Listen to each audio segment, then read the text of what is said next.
എല്ലാവരെയും ചിരിപ്പിക്കും. എനിക്ക് ചിരിക്കാൻ ഭയങ്കര ഇഷ്ടമായിരുന്നു. ചിരിച്ചു തന്നെ ജീവിക്കാൻ പറ്റുമെന്ന് വിചാരിച്ചതാണ്. പക്ഷേ ഞാൻ അനുഭവിച്ച കാര്യങ്ങൾ എനിക്ക് പറയാൻ തന്നെ നാണക്കേടായിരുന്നു. ഒരു കാലത്ത് തെന്നിന്ത്യയിൽ തിളങ്ങിയൊരു നടി പൂർണ്ണ പരാജയമായിരുന്ന തന്റെ വിവാഹ ജീവിതത്തെപ്പറ്റി മനസ്സ് തുറന്നതാണ് സരിത. ലൈംഗികാതിക്രമ ആരോപണങ്ങളിൽ കുടുങ്ങിക്കിടക്കുന്ന നടനും സർവോപരി ജനപ്രതിനിധിയുമായ മുകേഷിന്റെ മുൻ ഭാര്യ. വർഷങ്ങൾക്ക് മുമ്പ് തന്റെ ദാമ്പത്യ ജീവിതം ഗാർഹിക പീഡന പരമ്പരയായിരുന്നെന്ന് ഒരു ചാനലിനോട് വെളിപ്പെടുത്തി സരിത രംഗത്ത് വന്നപ്പോൾ മലയാളികളും ഒരുപോലെ ചിന്തിച്ചിട്ടുണ്ടാകും, പ്രേക്ഷകരെ കുടുകുടാ ചിരിപ്പിക്കുന്ന ഇയാൾക്ക് എങ്ങനെ ഇത് സാധിക്കുമെന്ന്. സരിതയുടെ തുറന്നു പറച്ചിലുകൾ തന്നെയായിരുന്നു അതിനുള്ള ഉത്തരം. സിനിമയിൽ ഇങ്ങനെയെല്ലാം കണ്ടിട്ടുണ്ട്, ജീവിതത്തിൽ അതെല്ലാം സംഭവിക്കുമെന്ന് ഞാൻ കരുതിയില്ല. എനിക്ക് നാണക്കേടായിരുന്നു ആരോടെങ്കിലും ഇതൊക്കെ പറയാൻ. എല്ലാം നന്നായി പോകുന്നു എന്ന് ബോധിപ്പിക്കാൻ ഓണത്തിനൊക്കെ ഞങ്ങൾ സന്തോഷത്തോടെ ചിരിച്ചുകൊണ്ട് ഫോട്ടോസ് എടുക്കും. ഈ കുടുംബ പ്രശ്നങ്ങൾ നടക്കുന്നതിനിടയിലും അദ്ദേഹത്തിന് പല ബന്ധങ്ങളും ഉണ്ടായിരുന്നു. അത് തെറ്റാണെന്ന് സ്വയം മനസ്സിലാക്കി അദ്ദേഹം തിരിച്ചു വരുമെന്ന് ഞാൻ വെറുതെ പ്രതീക്ഷിച്ചു. അതെ, അതവരുടെ പ്രതീക്ഷ മാത്രമായിരുന്നു എന്ന് തന്നെയാണ് ഇപ്പോൾ പുറത്തുവരുന്ന ആരോപണങ്ങൾ വ്യക്തമാക്കി തരുന്നതും. അധികാരത്തിന്റെയും സ്വാധീനത്തിന്റെയും ബലത്തിൽ സ്ഥിരം ഭീഷണി മുഴക്കുന്ന ഭർത്താവിനെ പറ്റിയും മക്കളാണ് തന്റെ വീക്ക്നെസ് എന്ന് മനസ്സിലാക്കി വേദനിപ്പിക്കണമെന്ന ലക്ഷ്യത്തോടെ അവരിൽ ഒരാളുടെ കസ്റ്റഡി ആവശ്യപ്പെട്ട് കേസ് ഫയൽ ചെയ്ത ഭർത്താവിനെ പറ്റിയും സരിത തുറന്നു പറയുന്നുണ്ട്. അസൂയാലുവായ ഒരു ഭർത്താവിനെ ഭയന്ന് അയാളെ സന്തോഷിപ്പിക്കാൻ തന്റെ നേട്ടങ്ങൾ മനഃപൂർവ്വം മറച്ചുവെച്ച ഒരു ഭാര്യയും സരിതയുടെ വാക്കുകളിൽ വെളിപ്പെടുന്നുണ്ട്. തനിക്ക് ലഭിക്കുന്ന അവാർഡുകളെ പറ്റിയോ തേടി വന്ന മികവുറ്റ അവസരങ്ങളെ പറ്റിയോ പറയാതെ മറച്ചുവെച്ച് അയാളെ സന്തോഷിപ്പിക്കാനായി തനിക്കുള്ളതെല്ലാം കൊടുത്ത് പുത്തൻ കാറുകളും ഫ്ളാറ്റും വാങ്ങി നൽകുന്ന വിഡ്ഢിയായ ഒരു പെണ്ണിനെ കുറിച്ചോർത്താണ് സരിത വിഷമിക്കുന്നത്. ഇന്ന് ആരോപണങ്ങളുടെ കുന്തമുനകൾ വീണ്ടും മുകേഷിനെ ലക്ഷ്യം വെച്ച് കുതിക്കുമ്പോൾ ഒരു തിരിഞ്ഞുനോട്ടം അനിവാര്യമാണ്. ഈ കാണുന്നതും കേൾക്കുന്നതുമൊന്നും രാഷ്ട്രീയ ലക്ഷ്യമല്ലെന്നും കേവലം ബാലിശമായ അപവാദങ്ങളല്ലെന്നും ബോധ്യപ്പെടാൻ. താൻ ഗർഭിണിയായിരിക്കുമ്പോൾ വയറ്റിൽ ചവിട്ടി, വേദന കൊണ്ട് കരഞ്ഞപ്പോൾ നീയൊരു നല്ല നടിയാണല്ലോ എന്നാണ് പറഞ്ഞത്. സ്ഥിരമായി ഉപദ്രവിക്കാനായി എന്തെങ്കിലും ചെയ്തുകൊണ്ടേയിരിക്കും.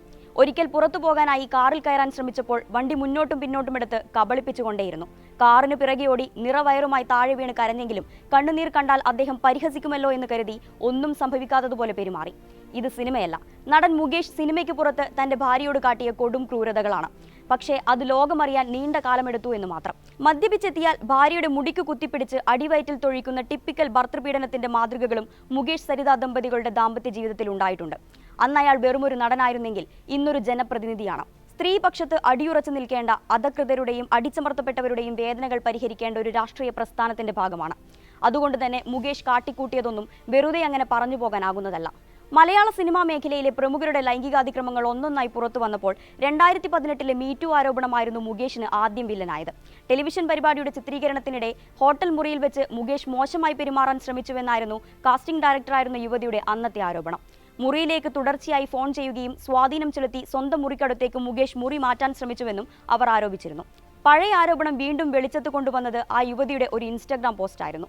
നിയമം അധികാരമുള്ളവർക്ക് വേണ്ടിയാണെന്നും ഇവിടെ സ്ഥിതി മെച്ചപ്പെടുമെന്ന് എങ്ങനെ കരുതാനാകുമെന്നുമായിരുന്നു യുവതിയുടെ പരാമർശം. നീതി ലഭ്യമാക്കാൻ സൃഷ്ടിക്കപ്പെട്ട സംവിധാനങ്ങളെ വിശ്വസിക്കുന്നു, എന്നാൽ അധികാരത്തിലിരിക്കുന്നവർക്ക് വേണ്ടി നിയമങ്ങൾ വളച്ചൊടിക്കുന്ന കാഴ്ചകളാണ് മുന്നിലുള്ളത്.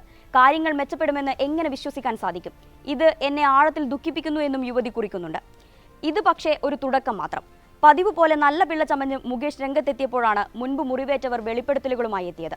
നടനിൽ നിന്ന് നേരിടേണ്ടി വന്ന ലൈംഗികാതിക്രമങ്ങളെക്കുറിച്ച് നടിയുടെ തുറന്നു പറച്ചിൽ മുകേഷിനെ വീണ്ടും എയറിലാക്കി. കലണ്ടർ എന്ന സിനിമയിലാണ് മുകേഷിനെ പരിചയപ്പെടുന്നത്. അന്ന് താല്പര്യമുണ്ടെന്ന് പറഞ്ഞിരുന്നെങ്കിലും ഞാൻ കാര്യമായി എടുത്തില്ല. പിന്നീട് എന്നെ നിരന്തരമായി വിളിക്കുമായിരുന്നു. നാടകമേ ഉലകം എന്ന വിജയ് തമ്പിയുടെ സിനിമയിൽ അഭിനയിക്കുമ്പോൾ എന്റെ അടുത്ത മുറിയിലായിരുന്നു മുകേഷ് താമസിച്ചിരുന്നത്. മുറിയിൽ വന്ന് വാതിലിൽ മുട്ടി. പിന്നീട് അകത്തേക്ക് കയറുകയും ഉപദ്രവിക്കുകയും ചെയ്യുകയായിരുന്നു. പിന്നീട് അമ്മയുടെ അംഗത്വത്തിന് ശ്രമിച്ചപ്പോൾ മുകേഷ് വിളിക്കുകയും അശ്ലീല ഭാഷയിൽ സംസാരിക്കുകയുമായിരുന്നു. നടിയുടെ വെളിപ്പെടുത്തൽ ഇങ്ങനെ.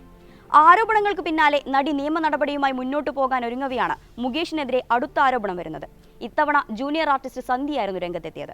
തന്റെ സുഹൃത്തായ ഒരു ജൂനിയർ ആർട്ടിസ്റ്റിന്റെ വീട്ടിലെത്തിയ മുകേഷ് മോശമായി പെരുമാറിയെന്നും അദ്ദേഹത്തെ അവിടെ നിന്ന് അടിച്ചു പുറത്താക്കിയെന്നുമായിരുന്നു ആരോപണം.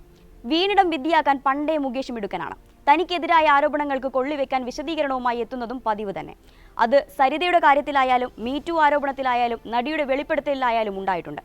വിവാഹമോചനം ജീവിതത്തിന്റെ ഒരു ഭാഗമാണെന്ന് ഷുഗർ കോട്ട് ചെയ്ത വാചകവും തന്റെ ജീവിതത്തിലുണ്ടായ 2 സ്ത്രീകളോടും, അതായത് സരിതയോടും മേത്തിൽ ദേവികയോടും ദേഷ്യമില്ലെന്നും അദ്ദേഹം ഒരിക്കൽ പറഞ്ഞു തോർക്കുന്നു.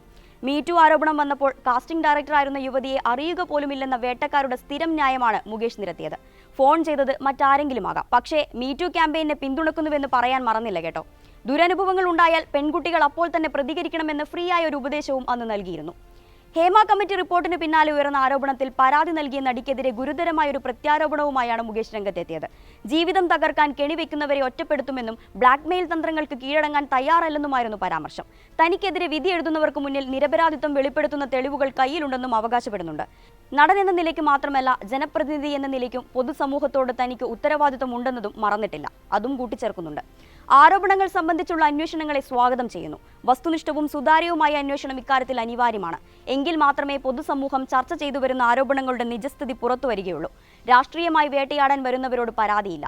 ഇപ്പോൾ ഉന്നയിക്കുന്ന ആരോപണങ്ങൾ ഉയർത്തി 2018 ഇതേ രാഷ്ട്രീയ നാടകം അരങ്ങേറിയിട്ടുണ്ട്. പൊതുസമൂഹം അത് തള്ളിക്കളഞ്ഞു. 2009 സിനിമയിൽ അവസരം തേടിയാണ് നടി തന്നെ സമീപിക്കുന്നത്. അവസരങ്ങൾക്കായി സഹായിക്കണമെന്നവർ പറഞ്ഞപ്പോൾ സാധാരണ പറയാറുള്ളതുപോലെ ശ്രമിക്കാമെന്ന് പ്രതികരിച്ചു. പിന്നീട് കൂടിക്കാഴ്ചയിലെ തന്റെ മാന്യമായ പെരുമാറ്റത്തെക്കുറിച്ച് അവർ സന്ദേശം അയക്കുകയുണ്ടായി. ആ സമയത്തൊന്നും അവർ പെരുമാറ്റത്തിൽ എന്തെങ്കിലും പോരായ്മകളുണ്ടെന്ന് പറയുകയോ അനിഷ്ടം പ്രകടിപ്പിക്കുകയോ ചെയ്തിട്ടില്ല. 2022 ഇതേ സ്ത്രീ വീണ്ടും ഫോണിൽ ബന്ധപ്പെടുകയുണ്ടായി.